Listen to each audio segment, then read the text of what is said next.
For decades, diversification has been considered as the golden rule for investing. But what if I told you this is holding you back? In this video, we're going to break down why diversification isn't always the best investing strategy. By the end, you understand why the smartest investors are moving away their money from traditional diversification and focusing on few key areas to build the real wealth. Let's get started. Many smart investors used to use this strategy in order to perform well, like the all-weather portfolio, which is a strategy designed diversifying uncorrelated assets in order to perform well in any market. For years, it worked like a charm, but over the last decade, something has changed. Recently, it hasn't been showing the performance it once did.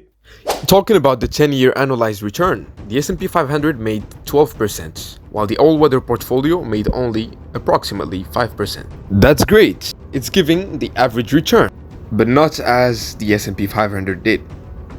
That's a huge gap.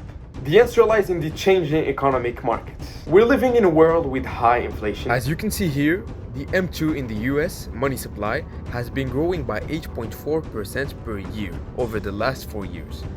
This is the money supply, but when it comes to total assets, the debasement rate is 13%.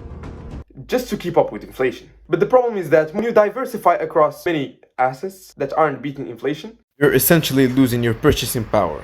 Let's look at the numbers. This is from 2011 to 2023. I need to update these charts.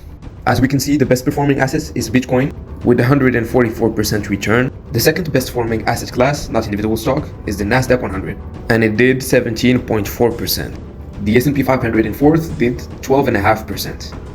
Now, that is below the real rates of monetary debasement. That means all the assets below that are further away.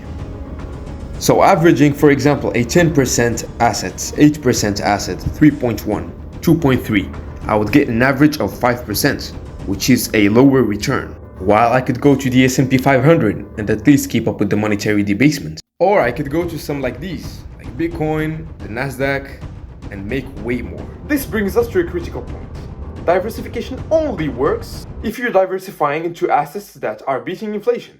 Now, let's hear from one of the greatest investors of all time, Warren Buffett.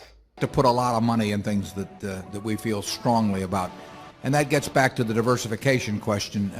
We think diversification is, as practiced generally, makes very little sense for anyone that knows what they're doing. Diversification is a protection against ignorance. I mean, if you want to make sure that nothing bad happens to you relative to the market, you own everything. There's nothing wrong with that. I mean, that is a perfectly sound approach for somebody who does not feel they know how to analyze businesses.